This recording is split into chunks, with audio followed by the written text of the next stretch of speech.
morning student. Today we are going to discuss about chemical properties of carbon compounds. Carbon compounds have four types of property. First is combustion, means burning. Second is oxidation. Third is addition reaction, and fourth is substitution reaction. Combustion, burning. Burning of carbon compound with air gives carbon dioxide, water vapor, heat and light. This is called combustion. हमारे पास दो तरह के hydrocarbon होते हैं, saturated hydrocarbon और unsaturated hydrocarbon. Saturated hydrocarbon वो होते हैं जिनके पास सिंगल बॉन्ड होता है, अनसैचुरेटेड हाइड्रोकार्बन वो होते हैं जिनके पास डबल बॉन्ड होता है। अब दोनों के कंबशन में अंतर होता है। अगर हम सैचुरेटेड हाइड्रोकार्बन को बर्न करते हैं या उनके साथ कंबशन करते हैं तो हमें कार्बन डाइऑक्साइड और वाटर मिलेगा, हीट और लाइट मिलेगी, फ्लेम मिलेगी, वो ब्लू कलर की होगी हमारी। C+O2 gives CO2 plus heat plus light।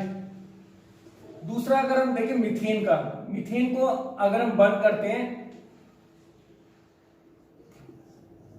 तो इससे क्या मिलेगा हमें, CO2 plus H2O। ये हमारा सैचुरेटेड हाइड्रोकार्बन है।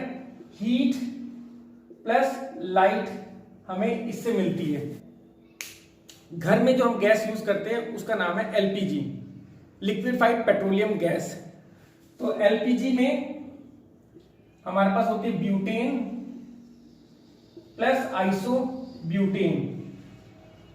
इसके साथ साथ हमारे पास थोड़ा सा प्रोपेन भी होता है उसके अंदर और इथेन भी होता है। अनसैचुरेटेड हाइड्रोकार्बन को अगर हम बर्न करते हैं तो उससे हमें शूटी फ्लेम मिलती है। Unsaturated hydrocarbon gives sooty flames burn in air with yellow shooty flame as they have more carbon percentage in them। जो अनसैचुरेटेड हाइड्रोकार्बन होते हैं उनके अंदर कार्बन परसेंटेज ज्यादा होता है, इस कारण उनकी फ्लेम जो होती है येलो कलर की होती है, वो शूटी होती है।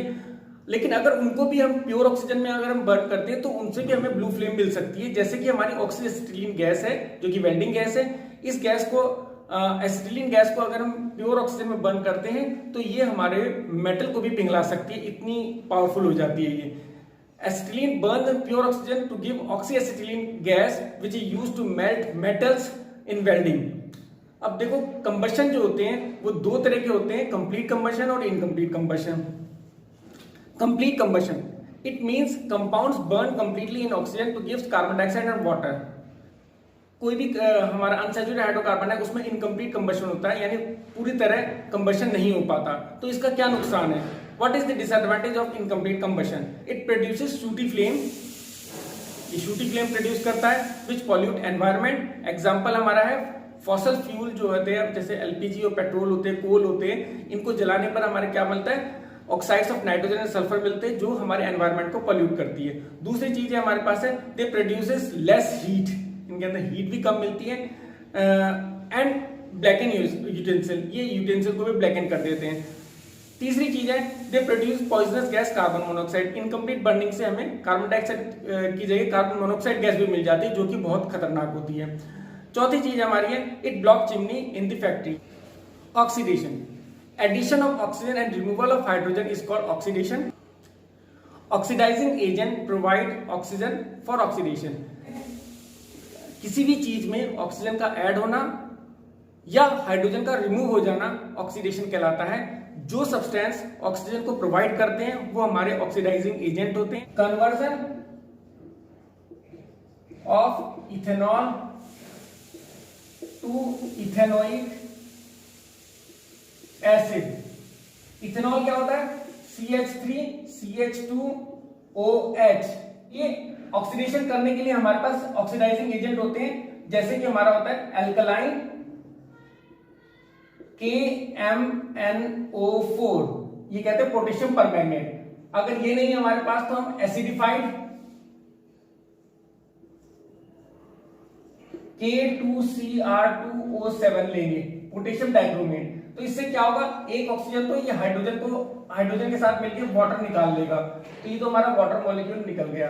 अब दूसरा ऑक्सीजन इस हाइड्रोजन की जगह पहुंच जाएगा, यानी क्या हो जाएगा CH3COOH। ये हमारा एसिडिक एसिड भी है, इसको हम कहते हैं इथेनोइक एसिड और ये हमारा है इथेनॉल। ये बहुत इंपॉर्टेंट रिएक्शन है।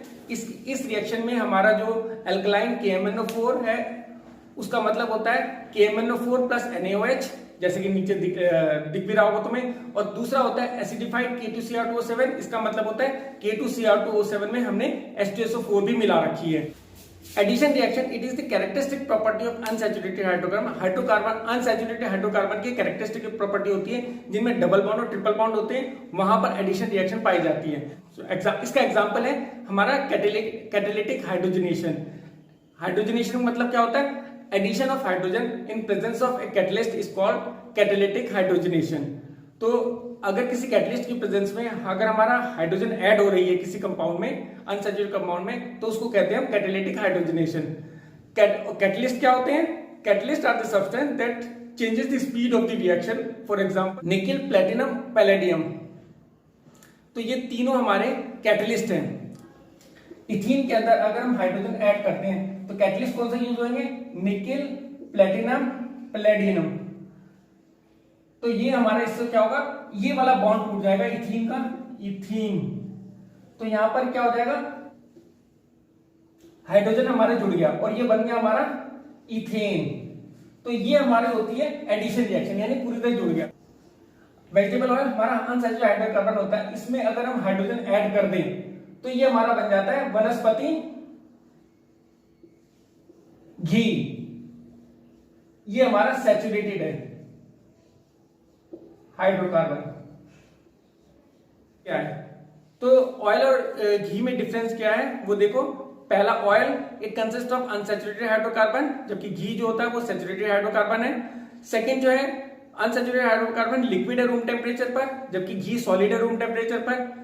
तीसरा, do not stick at in our to our artery, they do not stick to our arteries. का मतलब हमारी आर्टरीज यानी हमारे खून की नलियों पे जमते नहीं है तेल जो होते हैं, जबकि घी जो होता है वो हमारी खून की नलियों को में जम जाता है, उनको ब्लॉक कर देता है, हार्ट अटैक की पॉसिबिलिटी बढ़ जाती है। इसीलिए जो ऑयल होता है वो गुड फॉर हेल्थ है और जो घी होता है वो बैड फॉर हेल्थ है। Substitution reaction, the reaction in which one or more hydrogen of a hydrocarbon are replaced by one or more atom is called substitution reaction. Substitution का मतलब होता है रिप्लेसमेंट। इसका एग्जांपल है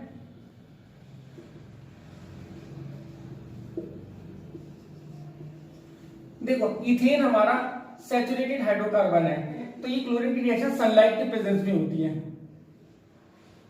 ठीक है ना। तो इसका होगा क्या? अगर क्लोरीन को हम देखो Cl और Cl करके देख लेते तो एक HCl, ये H इस Cl के साथ मिलकर एक HCl बना लेगा यहाँ पर, और ये वाली Cl इसके साथ जुड़ जाएगी। यहाँ पर एक क्लोरीन ने एक हाइड्रोजन को रिप्लेस कर दिया, तो ये हमारी सब्स्टिट्यूशन रिएक्शन हो गई। तो यहाँ पर क्या होगा? मिथाइल क्लोराइड हमारा बन गया CH3Cl था। इसमें फिर दोबारा हमने एक Cl2 के मॉलिक्यूल को और ऐड कर दिया, तो हमारा क्या बनेगा? एक और हाइड्रोजन रिप्लेस होगी CH2Cl2 plus HCl।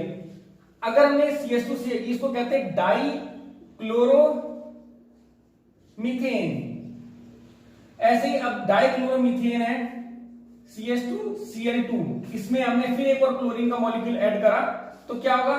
CHCl3 plus HCl, यानी ये बन गया हमारा ट्राई क्लोरोमीथेन। इसको तुम्हें क्लोरोफॉर्म के नाम से भी जानते हो, क्लोरोफॉर्म, ठीक है। अब ये जो ट्राइक्लोरोमीथेन है CHCl3,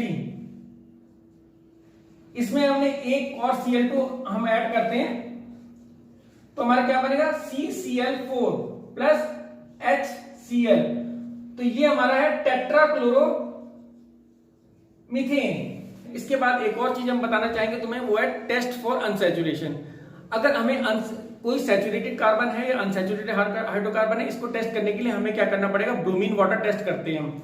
अब देखो नीचे मोबाइल में नजर आ रहा होगा कि किस तरह हमारे जो अगर हम सैचुरेटेड हाइड्रोकार्बन में ब्रोमीन वाटर को मिलाते हैं तो उसका कलर चेंज हो जाएगा। लेकिन अगर अनसैचुरेटेड हाइड्रोकार्बन में मिला रहे हैं तो उस रेड ब्राउन कलर जो है उसका, वो अनसैचुरेटेड हाइड्रोकार्बन पर नहीं लगेगा, वो डीकलराइज हो जाएगा। यानी उसका जो ब्रोमीन वाटर का कलर है वो कलर डीकलराइज हो जाएगा अगर हम उसको अनसैचुरेटेड हाइड्रोकार्बन में डालते हैं। तो यही पहचान है अनसैचुरेटेड हाइड्रोकार्बन की और सैचुरेटेड हाइड्रोकार्बन का, यही टेस्ट है।